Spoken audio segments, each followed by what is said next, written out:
Grr, arg. Welcome back, guys, to the Mixtape Podcast, the podcast dedicated to examining film from a writer's perspective. I'm your host for this time around. My name is Marcelo Nostroza, joined as always by my fellow co-host, Dean Stark. And on today's edition of the show, we'll be talking about the 1974 film Blazing Saddles, co-written and directed by the one and only Mel Brooks. As I do every week, I will slowly pass it over to Dean so she can take us through this film. The other writers of Blazing Saddles are Norman Steinberg, Andrew Bergman, Alan Uger, and Richard Pryor. So if you don't know what Blazing Saddles is about, it is about this. In order to ruin a western town, a corrupt politician appoints a black sheriff who promptly becomes his most formidable adversary. So we start off, and it's on the frontier in 1874. And there's men working on the railroad. It's basically black men doing all the work, and there's white guys running the show, and they're idiots, and they're just like so racist. It's to the point that it's disgusting how racist they are to these poor black people that are working on the very, very hard in the sun, working on the railway line. Sorry, and the boss man, who's a complete turd, rides up. And tells them to send the guys to investigate some quicksand up ahead because they're building the railroad, and obviously they can't build it through quicksand, and he's not sure, so he says send a couple of the boys up. So two of the guys get on like a hand cart thing and head to the site until they find themselves sinking in the quicksand. They've ridden straight into it, and they're sunk basically up to their heads. And the boss finds them with another guy, and he's like panicking. He's like, oh my God, I can't believe this is happening. And then he throws a rope. I actually laughed out loud at this. He throws a rope around the hand cart and pulls it out.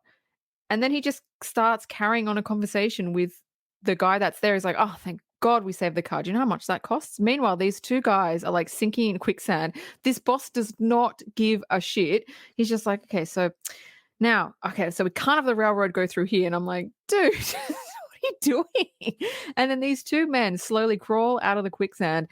And one of them, who we will learn is Bart, hits the boss guy over the head with a shovel because he's just sick of it. He's done. He's like, no, fuck this guy. This guy was willing to let us die. And that was the opening scene. So what this movie sets up in the beginning is it's in a time where it's highly, highly racist, and all the white people in this movie are dumb, they're idiots, they're morons, they're racists, and the black people are kind of segregated, they're pushed down. Even though 1874, it was after the the Emancipation Proclamation by Abraham Lincoln. It was after that, so the slaves kind of were freed. They were kind of the white people still kind of had that mentality that they were slaves, even though officially they weren't. So they were still in that mind state. And this is the theme of the whole movie. It's the mind state of the white people trying to kind of acclimate with the black people, but they don't really know how, and they don't kind of want to, because it's like, you stay over there. And yeah, it was just a shit mentality. So anyway, that was the opening scene. It set up the whole tone of the movie, and it set up the characters. Like the second that this movie started, I was like, what the hell have I done? I just want to say, Marcelo picked this movie. Because Not my fault, don't blame me. I'm sitting here going, oh my God, holy fuck. But listen. I absolutely love how Mel Brooks and his other writers really smack you over the face with the language and the crudity of the situation that the black people in this movie go through, because they go do some horrific comedic things in this movie that that are played mostly for laughs, but they're just really tough moments for them. But one of the funniest moments in the film happens right away. One of the bosses who is controlling all the black people working on the railroad says, "I want you guys to sing a song." And the black people and the black people go, "What kind of a song, right?" And he goes, "One of those preachy songs, right?" And then the stupid the dumbass rail boss starts singing the most like Stupidest. ridiculous, stupidest, and they stop. He physically starts hopping around like a bunch of dickheads, and I'm like, are you fucking serious? I'm like, for some reason that made me laugh, but it Yeah. made me laugh because these people, these characters, or these villains are they're so fucking stupid. I couldn't believe how fucking dumb these people were. The other thing that I found funny, when our main character, I think his name is Bud, right? But Bart, thank you. I was close. When Bart and his other friend take the wheel cart and they start wheeling in the right and they start wheeling down the track and they get stuck in quicksand. I love that as they start sinking, Mel Brooks he doesn't follow the camera with them as they're falling in the quicksand, so you don't know what happened to them until after a couple of moments. I love the fact that when the pit boss and the other stupid guys show up, they pull the handcart out of the quicksand, but they give no mind to Bart or his other friend. They just stand there and watch them sink. I mm, found that to be hilarious, and I was losing my mind. And I absolutely lost my mind when Bart takes the shovel and whacks the pit boss over the head with it. I'm like, yes, whack that son of a bitch, because that son of a bitch is an asshole. yeah, I like how the white people in this movie are portrayed as idiots. All of them are fucking useless. It's so useless.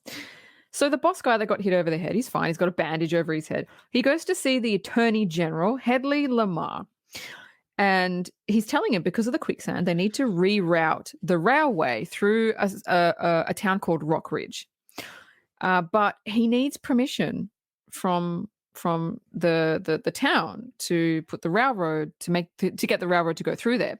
But he doesn't want to ask. Right? He just simply does not want to fucking ask. And so they devise a plan to go to the town and to kill everyone except the women. And then the attorney general says, so we're not going to kill the women. What are we going to do with them? And the other guy goes, oh, we're just going to rape them. And the attorney general goes, okay, yeah, good idea. When I heard that line, I was like, "Wait a minute!" And then I was like, and then and then I started laughing, but I was like, "Wait a minute! I should not be laughing. This is awful." I know. And listen.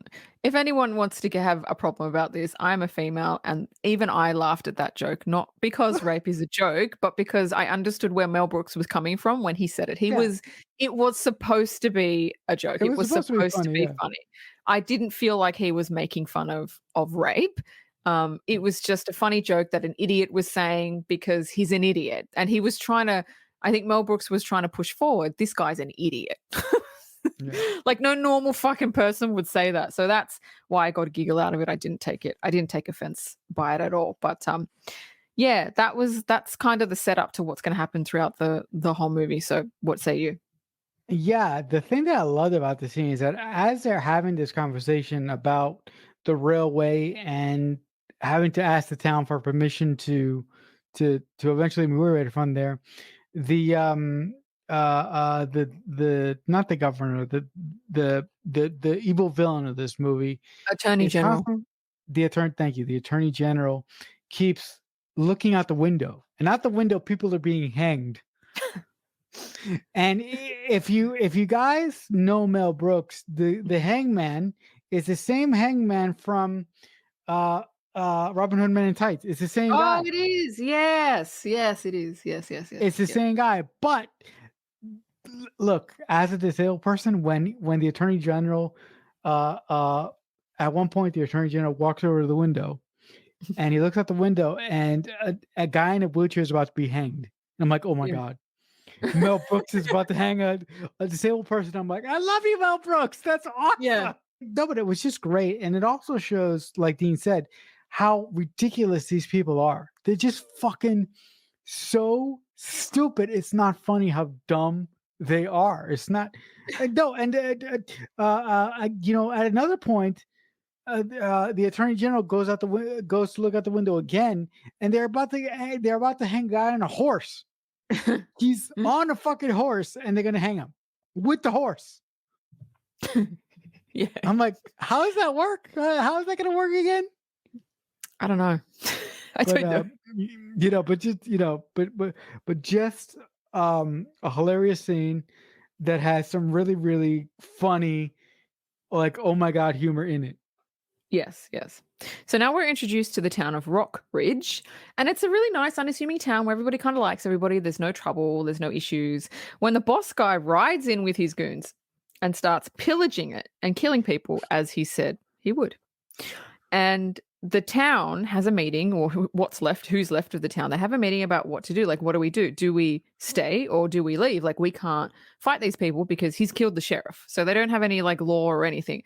So they decide to stay, but they need to get a new sheriff. But instead of them appointing a sheriff, they want the governor to appoint an official sheriff for the town to protect it against whoever these guys are that are fucking pillaging it. That was a good idea, and I absolutely love the music that Mel Brooks plays over the introduction of the town, because it's this really high beat Western kind of folksy music. But I absolutely love the scene of the cowboys coming in and just start laying to waste to all different townsfolk.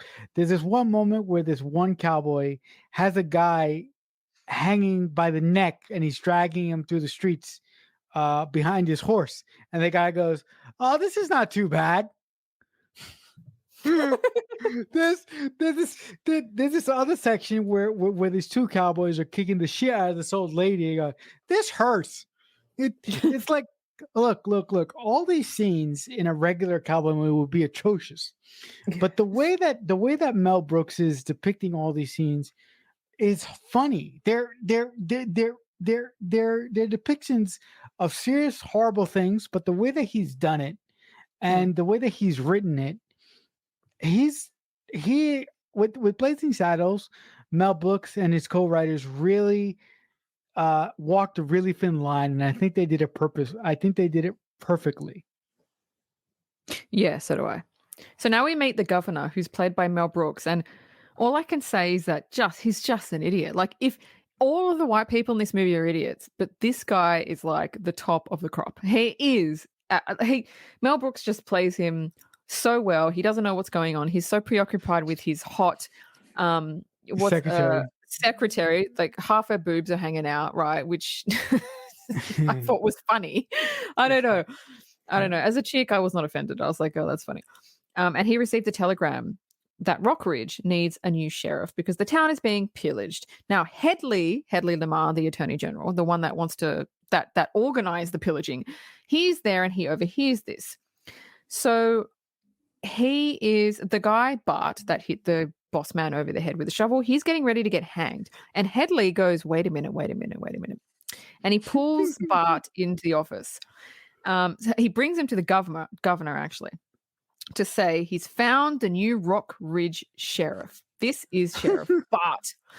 Now, Headley knows the people of the town will not like it, and they're going to end up killing him anyway because he's black, right? So the governor goes, all right, because he's an idiot. He just signs off on it because Headley kind of convinces him, no, this is a good thing to do. It's like this is moving forward. You're going to show people how open you are to this type of thing. And he's like, okay, cool. So that sets up the whole thing about Headley wanting something to end up a certain way, but it ends up the opposite, which is what I like about this movie. But anyway, that was it. Yeah, it seems that everything that the bad guys do in this movie on the surface seems like the right decision. But I really like it how Mel Brooks and the co-writers have really sort of made the bad guys think that they're making the right decisions, but how it ends up backfiring in their face. I really like that. One thing about the scene, I really like how everybody who talks to Headley says his name the wrong way. And he goes, Oh, and he that's so goes, funny. and he goes, not like that, like this.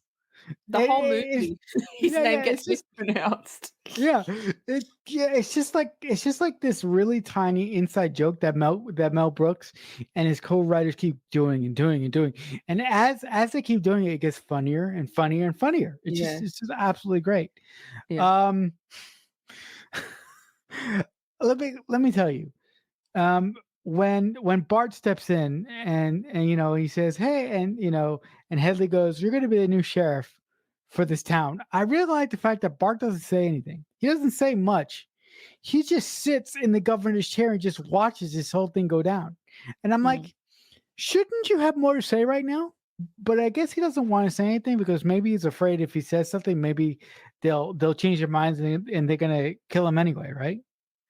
Well, he was working for pretty much nothing on the railroad, getting heckled by idiot white people, and now he's appointed as sheriff of a town. I would shut my mouth too. I'd be Yeah, like, yeah, yeah. okay, cool. Yeah, yeah, yeah. You would definitely shut your mouth. And the last thing about this is that I love how the Mel Brooks's character thinks that handing out child's toys is a form of payment. Yeah.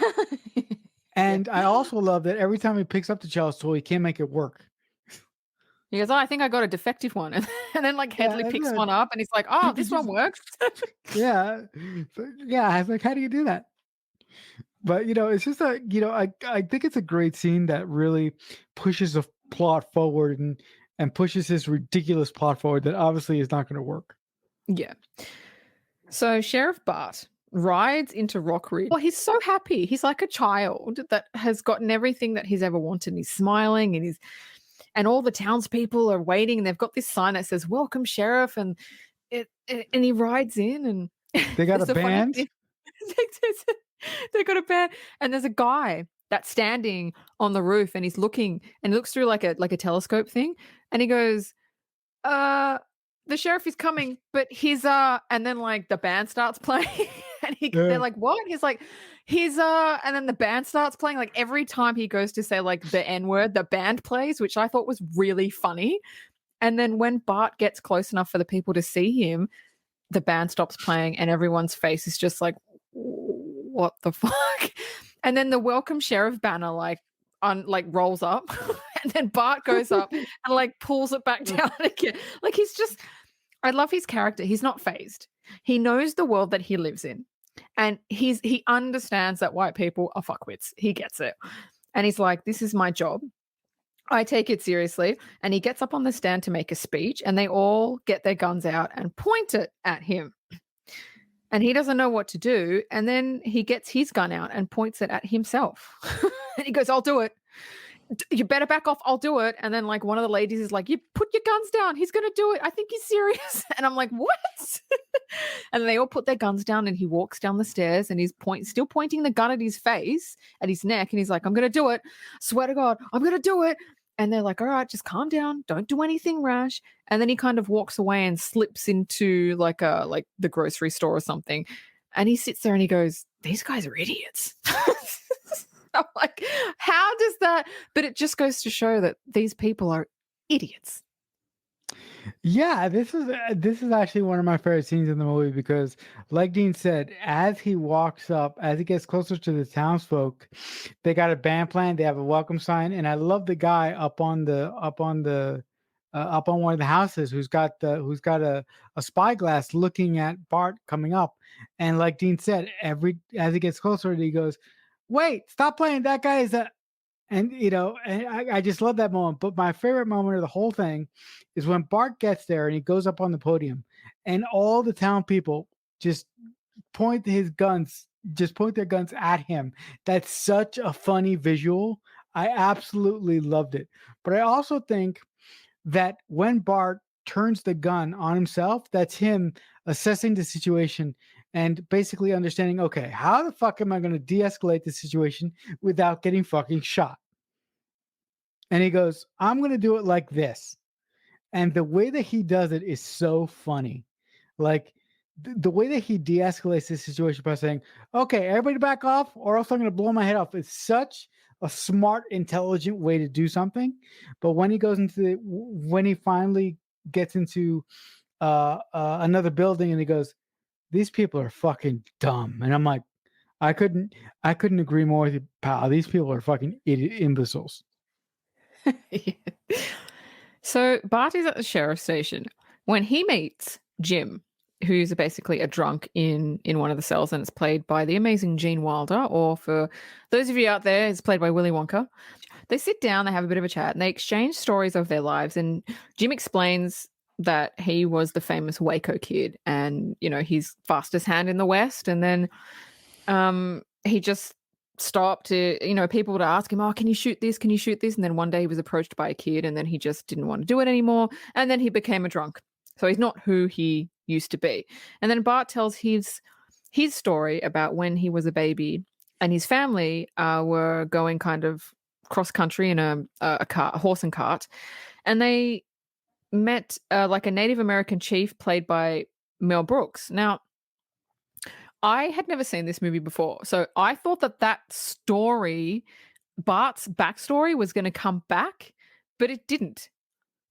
Because you don't know much about Bart. You don't know anything about him. Like, you know more about Gene Wilder's character than you do about Bart. So I'm not sure what his backstory had to do with anything, because I don't know, did it come back? Because I felt like it didn't come back at all. No, it didn't. As a matter of fact, you want to know something funny? Yeah. I have no idea why Bart entrusted himself to a prisoner in his own jail. Why would he do that?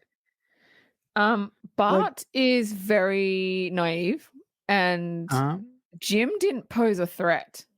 that Jim was just very that's true. nice. And kind as well. Yeah, and kind. He was just a drunk, and Bart wasn't threatened by Jim. Right. And also, the reason that Jim became an alcoholic is because this kid who, said to him, "Hey, reach for the sky," he turned around and this kid had a gun on him, and when he walked away from the kid shot him in the ass. Um, so, that was an indication to him that, maybe he had to retire, and that's when he became a drunk. But for some reason, for some reason, I thought that Gene Wilder had a bigger part in this movie, but I kind of don't like what Gene Wilder would do with the character. I don't know if he was written that way, or if I don't like. I wanted I wanted something different from Gene Wilder in this movie. I don't know. I can't quite put my finger on it, but I don't like the way that he played the character. I disagree. I really liked Jim as a character Okay. because he was the only white person in the movie that had no issue with the fact that Bart was black. It didn't even he didn't even notice. It wasn't He even didn't a even thing to care, him. yeah. He didn't even He didn't care. care. He was the only Right. one that was smart. Right, right, Okay, he was a drunk, but he wasn't drinking through the whole movie, and he wasn't a drunk, but he right, was nice. He right, was intelligent. He was right. Bart's friend. He had his back. And the only person that had his back. And yeah, I really, really loved the friendship between them. I thought it worked. Oh, yeah, yeah, it worked. Yeah, look. I'm pleased that it worked for you, and I'm sure, for those of you who love this movie, uh, uh, uh, a big part of it was their relationship. But for me, I felt that Mm, there was something else. I don't know what it is, but I mm. I felt that for me, I felt that something was missing there. But to address your question about did Bart's backstory even matter? I'm like, no, it didn't, because Okay. Mel Brooks brought it up once and then he never brought it back up again. So I was like, we didn't really need this at all. Yeah, exactly. So the boss guy, the idiot, devises a plan to kill the new sheriff. And his plan is to send a big, burly, muscly guy named Mongo into the town to take out the sheriff. It's like imagine like the equivalent of like fucking wrestler or something. It's just a big guy. Yeah. Hmm. So Jim, so he comes into town, he starts wreaking havoc, and nobody can stand against him because he's just so strong. And Bart kind of goes, okay, like I'm the sheriff, like I got to go sort this out. And he puts his gun in his holster, and Jim, the Waco kid, Gene Wilder, tells him if you shoot him, it'll only make him mad. And so Bart is like, okay, so that's not going to work. So the funny thing is, so the sheriff dresses up as a Western Union delivery man, and he goes up to Mongo and he says, there's a package for you. Can you please sign here?" And Mongo signs it. He goes, "Oh, okay," signs it. Then as soon as he opens it, it explodes in his face, and then the sheriff just leaves. And I was like, "Oh, that's interesting." I don't know what to think about that. That was very strange because I'm like, dynamite doesn't work like that. Maybe Because it was just if it's soot. Yeah, because if dynamite blows up in your face, you will fucking die. Yeah. The other thing that I didn't like about the big burly guy that the governor sent in to kill Bart, the actor who plays him off as a retarded son of a bitch, and I hate that. Mm, I'm like, mm, I that is the only part of this movie where I'm like, oh, really? mm, Like, yeah, I really have a problem with that. And I that's why I hated the character. I was like, I didn't like him at all. But I want to be clear, the reason why I didn't like that character at all because I don't like when writers write s- write people with disability and they kind of write them as to be like these people are fucking stupid. idiot. I hate that. I Mm, fucking hate that. So I couldn't get over that with that character. I did like the fact that Bart dressed up as a Western Union guy, but mm, again, I went to myself. Dynamite doesn't work that way. mm. So there was very little about the scene that I liked. So Headley's pissed off. Mongo's been taken out, and he needs to get this fucking guy out of the way. So he goes, "All right, I'm going to send in a beautiful woman to do the job. This is the only way I'm going to get rid of the fucking sheriff." So he hires Lily, who's a burlesque dancer, and she's doing a performance in Rock Ridge. And Bart is there, and she sends him a note to meet her in her dressing room. And he goes and she seduces him and then tries to make him kind of stay. Like the next morning they wake up, she tries to make him stay to distract him. But ultimately he leaves because he's like, I've got a job to do. That's it. Okay. With the burlesque dancer, this woman had the most annoying, oh Jesus Christ. Her voice Yeah. her voice and look, I'm sorry, but she was fucking ugly. like come on, really? But for the I would time, for the time she was probably not. But I yeah. but I would have bought the governor's secretary as a burlesque dancer. Oh, yeah. Oh, 100%. Yeah. Yeah. But also a funny part when she tried to seduce Bart, she turns off the lights and she goes, "Is it really that big? Is it really that big?" And the next thing you hear is a zipper, and you're like, and the next thing she goes, "Oh my god, it's really that big." And then it cuts the next morning. It cuts the next morning, and they're having sausages. I'm like, that's physical comedy, folks. That works. Yes. Yes. Yes. I really really like that. But I also found it funny that she actually kind of fell in love with Bart after one date. Yeah. I'm like, really? Come on. It's probably because she performs in Western towns, right? So all the guys that she would have been with or seen are just Are idiots. idiots. And Yeah. he's the Yeah. first one that's actually been nice to her, that hasn't wanted Yeah. to do anything bad to her. And she's like, oh, he's actually nice. Yeah, he's actually nice. Yeah. So that might be a part of it. But there were things about her introduction that I loved, but there were things about her introduction I'm like, you should have gotten another actress, Mel Brooks. Yeah. So Headley orders the release of Mongo because Mongo's not dead. He's just kind of chained up in jail. He's chained up in jail, yes, but they have him on the outside Yeah, I know. of the boy. He's not even in a jail cell. He's chained up outside one of the jail. He's chained up Yes. against one of the jail cells. It's really odd. So odd. So odd. So Bart goes, well, it's an official notice. Like, I have to do it. So he releases Mongo, and Mongo doesn't want to go back to Headley because Headley fucking abuses him. Headley chains him up and treats him like a piece of shit. And so he wants to stay with Bart because Bart's nice to him, even though Bart gave him the explosive thing. And he's nice. He goes, well, anywhere's better than being with that guy, which is kind of sad. So Bart asks why Headley is so interested in Rock Ridge. And Mongo says because of the choo-choo. And Bart decides to investigate the railway.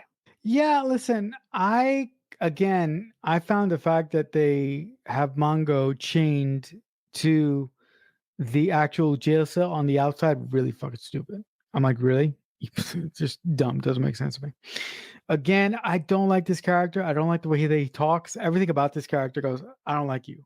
It's not because of the character in principle. It's the way that Mel Brooks and the other co-writers wrote him. I don't like that at all. I do like how he progresses the story forward and how he gets Bart to investigate the real reason why people are coming to kill him. Yes. So Bart finds out that the railroad is going to go through Rock Ridge. And Headley is pissed with Lily because she didn't do her job. She was hired to do a job, but she didn't fucking do it. So him and this idiot boss plan to hire, like, how are we going to take Bart out? We've tried Mongo. We've tried a pretty lady. Who are we going to hire? And so they devise a plan to hire the worst of the worst: rapists, serial killers, animal fucking killers, anybody who wants to fucking, anybody, the worst of the worst. Let's just hire them and pillage the town and take him the fuck out. Oh my And so God. that's the plan, because they're so stupid. That's the plan. But the best thing about the scene is when they start the best thing about the scene is not them complaining about how their plans didn't work. But the best thing about the scene is when they start naming off all the people that they're gonna get. That was so funny. Oh, but it's such a outrageous scene that makes no sense, but it's so funny because of the way that it's constructed. This scene is actually my favorite thing. I actually laughed out loud at this. So Headley is signing up people for the job of like pillager, rapist, and fucking killer, right? He's sitting at a desk, and as they're standing in a long line, and as they approach, he's like, "What are your qualifications?" And the guys are like, "Murder, rape," and he's like, "You're in. Sign your name. You're in." And I'm like, "Okay, like that's not what I laughed out loud at." That's pretty funny. Now, Bart and Jim are watching them from afar, and they want to get closer to hear what the hell is going on. So they spot two people in KKK outfits randomly fucking standing there. This is what I laughed at. Jim calls them over and he pulls Bart in front of him, and Bart's standing there, and this is what I laughed out loud at. Bart's standing in front of Jim, and he goes, "Where the white women at?" I fucking pissed myself. And then these two KKK like rush at him.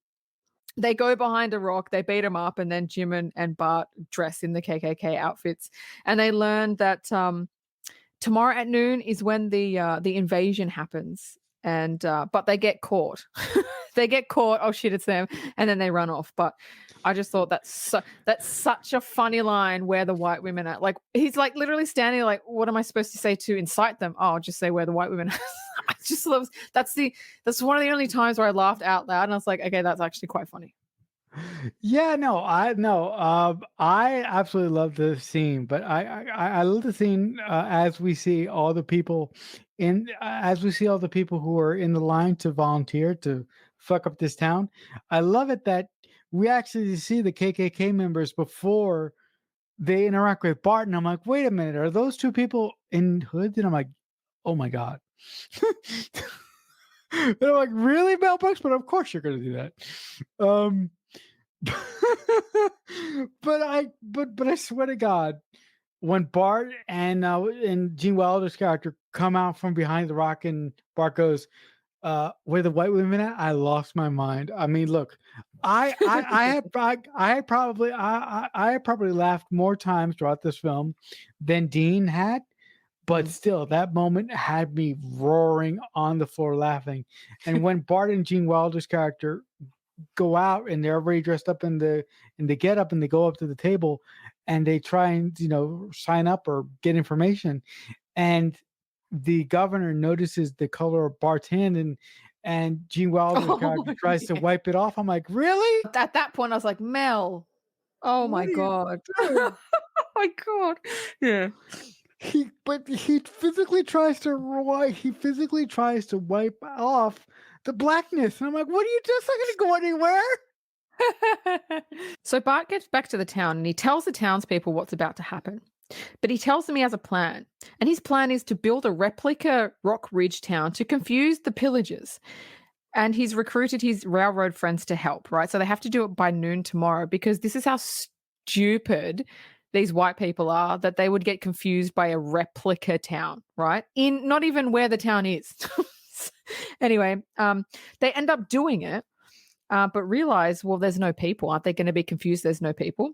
So they've got to basically construct dummies to make it look real. I thought that was quite a funny idea, because Bart knows that these people are stupid, and he knows that this would totally throw them for a loop. And I've never seen it done before in a movie, but it sounds stupid, but in this movie, yeah, it works. Just to go off of Dean's point, it's a very creative way to do something. Yeah. No, it is. So the bad guys are riding towards the town, and just before they get to the replica town, Bart has constructed like a mini railway crossing with the what is it called? With that thing that goes down, like the Yeah, the barrier. the trolley or whatever the fuck it. Yeah, something like that. And it stops them, right? Now this it's it's only like 2 meters wide, right? So they can obviously go around it, but they stop and they're like, "Well, fuck, now we gotta wait here." I'm like, "What are you doing?" And they're like, "You have to pay like, 5 cents." It's like, "Does anybody have 5 cents? Does anybody have" and I'm like, "What the fuck?" Oh my god. And so each one of them now Bart has done this to slow them down, and it has worked because he knows they're idiots. So they're all putting their money in, and only one horse can go in at a time, and the barrier comes down. And I'm like, "What?" That was actually quite funny. Like, fuck. They get to the town and they fall for it. They're pillaging, and one of the boss guys, he actually kicks one of the buildings and it falls down because it's just like a fucking cardboard fucking cutout. And he's like, "Whoa." He's like, "No, this is wrong. This is fake." And then there's like bombs in the street that start going off, that Bart and the townspeople have planted, and Bart and Jim and the townspeople run to the fake town and fight the remaining kind of thugs. But this is where it gets interesting. The camera pans up and out of the town, and you can see it's a set. And he pans over to the Warner Brothers studio lot, and I'm like, "Oh, I didn't know this was going to be like this." And then there is there's a musical being filmed in a studio, like a 1930s, 1940s, 1920s, whatever it is, like musical number. And I'm like, "What is this?" Like I said, I've never seen this before. So I was like, this is like catching me off guard. I'm like, "What the fuck is this?" And then the Western people from that set crash into this set. And then the musical people that are dancing, they start fighting with the Western people because the Western people start fighting with their. And I'm like, "What is going on with this?" And then they go into the food hall, and then they start fighting people that are just sitting down innocently having lunch. And then there's like this big food fight, and nobody knows what the fuck's going on. And then they run out. They end up running out onto the street outside the Warner Brothers lot, like fighting. And I was like, I didn't get it. I was like, "What the fuck?" Like, I understand Mel Brooks was going for this isn't real, and I get that, and I do commend him for it. Like, he was trying to say, this is a movie, this is not real, and to try to take people out of it. And I don't know if that had been done in 1974 before. So I did really, really appreciate it. But yeah, what did you think about that? Yeah, well, listen, I really like the bit where Bart made the bad guys take a toll to slow their entrance into the town to give the townspeople more time to prepare. And listen, when Mel Brooks, let's get to the real heart of the matter. When Mel Brooks pulled back and you saw the different sets, and when the people from Blazing Saddles started going into different sets and started fighting with the other people from the other sets, I was like, wait a minute, what the fuck are you doing? Like, I was like, what the hell? Because the whole movie, Blazing Saddles has been one thing. But the minute that Mel Brooks breaks down the fourth wall, I'm like, wait a minute, what are you doing? And I understood what Mel Brooks was going for, but I was like, I don't know how I feel about this because it Mm. it went a little bit too crazy for me because I'm like, Mm. oh man, yeah, I Yeah. was I was disappointed with that. I still don't know what to think. I don't know. Yeah, I'm still on the because fence. I don't know. you know what, I didn't like it. I'm gonna say that I didn't like it. Okay. I'm not sure. But now we go to the premiere of Blazing Saddles. And I was like, "Oh." And Bart confronts Headley. And No, basically, wait. Hold yeah. up.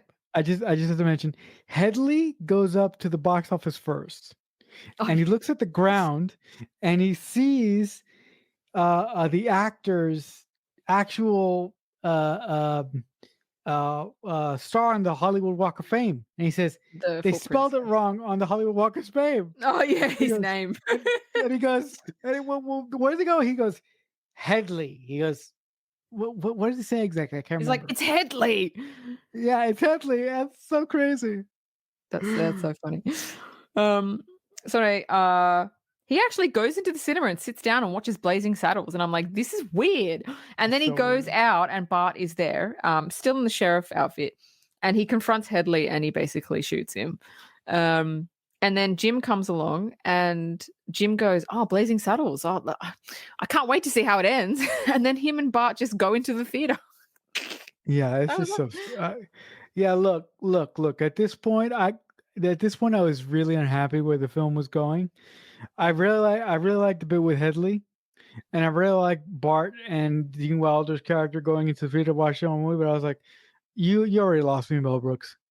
I think the moment that this movie lost me is when he panned up to show all the other lots. Mm, I was like, I really wish that he would have stayed in the world of Blazing Saddles, yes, and yes, he wouldn't have broken the wall. yes, yeah. Because again, the minute he broke the wall is the minute he lost me. Yeah. So they end up watching the end of Blazing Saddles in the theater. And then we don't watch it in the theater. We go back to like what the Blazing Saddles movie is. And Bart decides he wants to leave Rockridge. But now everybody's sad to see him go because everybody likes him. He's basically proven himself, which is cool, which is good. And as Bart rides out of the town, and I actually, this is my favorite dialogue. He comes across Jim, who asks him where you're headed, and Bart says nowhere special. And then Jim replies with, "I've always wanted to go there." And I'm like, "Oh, I like that. That's actually good dialogue." Not that this movie's got shit dialogue, but I really liked that dialogue. And then okay, this is the bit that I didn't like. They ride out of the town together, and I'm like, "Oh, that's pretty cool." Until greeted by a chauffeur in a car. And then they get off the horses, get in the car, and then the car just drives off into the distance. And I'm like, and that's the end of the movie. And I'm like, oh, I don't know. I don't like that. I don't like it. Yeah, listen, I really like the final exchange between Bart and Gene Wilder's character. I really like what he says.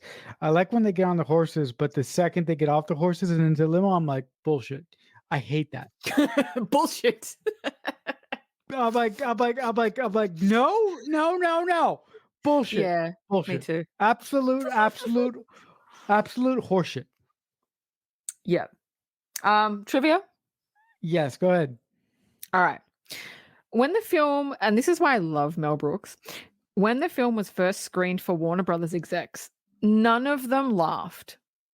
They were just stone What? faced the whole time. So Mel, Really? because they're fucking Warner Brothers execs. And so Mel decided to screen the movie for the studio employees, and they all laughed, prompting Warner Brothers to actually release it and go, "Oh, people find this funny."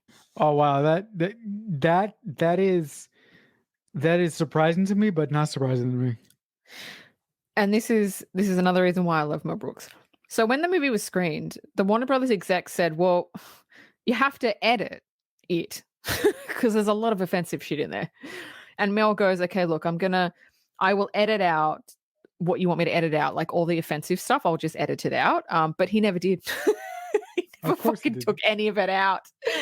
Oh, I love him. Fuck that. That, folks, that is why Mel Brooks is a fucking boss. Yes, exactly. So the original title of the film was Black Bart. Because I don't like Mel, that. no, because Mel couldn't figure out what it should be called. He just couldn't think of a good enough title. And one morning while he was in the shower, two words came into his head: Blazing Saddles. And that was it. And he asked his wife, "What do you think about this as a title for the movie?" And she's like, "Oh my God, perfect." And I was like, "Oh, cool." Yeah, I listen, I don't like Black Bart at all. So I'm really glad that Mel had that I'm really glad that Mel had that strike of genius in the shower. Blazing Saddles is perfect. Mm. So in this movie, there is the use of the N word a lot, and this this is what people have an issue with this movie. That's why they want to censor it and all that. But because Richard Pryor is a writer on this movie, and he's one of my favorite comedians, Mel received constant support from Richard in use of it. And Cleven, I don't know how to say his name. The actor that played Bart, Cleven. Sorry, I don't know how to say his name. Little. He received support from him as well. And also the guy that played the boss, the idiot boss guy, he was having trouble saying the N-word to the character, the actor that played Bart. And he goes, look, I know I'm supposed to say it, but like I can't say it. And so he pulled him aside and he said, listen, I give you full permission to say the word. And now, if you're on the street and you call me that word, we're going to have a problem. But this is a movie. This is not serious. This is your character, and you have full permission for me to say it. And so after that, the guy that played the boss was less anxious about saying that. And I have heard that a lot on sets where white people don't want to say that word, even though it's their character and they have to say it. It is rightly so that they are uncomfortable with saying it. And across the board, I have heard numerous black actors actually take these people aside and give them permission. It's okay, you can say it, which is quite nice, I think. So Mel Brooks, this is still the same thing. Mel Brooks actually said that he received a lot of complaint letters for using the N-word, but then he said most of them were actually from white people. I'm not even fucking shocked. I'm not even What? shocked. Yeah. That's so odd. You would think it'd be the other way around. Yeah, I know. But anyway, that's the end of my trivia. I know, but I really, really like it that the actor who played Bart in this movie took the other actor who was uncomfortable saying the N-word aside. And just to back up Dean's points about, there are certain movies that require white actors to say the N-word to black actors. And one such instance was when they were shooting Quentin Tarantino's movie, Django Unchained. Leonardo DiCaprio plays a fucking racist as hell character in the movie. And early on the shoot, Leo was having a problem saying the N-word to Jamie Foxx. And Jamie Foxx got so frustrated with him at one point. He goes, look, he said, they did a take, and he said, and Jamie Foxx took Leo aside, just like the main character in Blazing Saddles did for his counterpart in the scene. I said, listen, Leo, this is a movie. It's a Quentin Tarantino movie. It's just a role. This is not who you are, and just say it. It's okay. Just do it. Yeah. And after that, Leo loosened up and he was able to do it. Yeah. So, it's really uncomfortable, but it's a job, and these actors have to understand that they're being asked to play a role, and it's not them. Yeah, no, it's true. But if I was in that position, I would feel uncomfortable, and I would ask my counterpart. I'd be like, "Look, we're gonna have to have a chat about this. Yeah, you have to give me permission, otherwise I fucking can't do it." No. I just want to be clear. Asking their partner for permission is the right thing to do.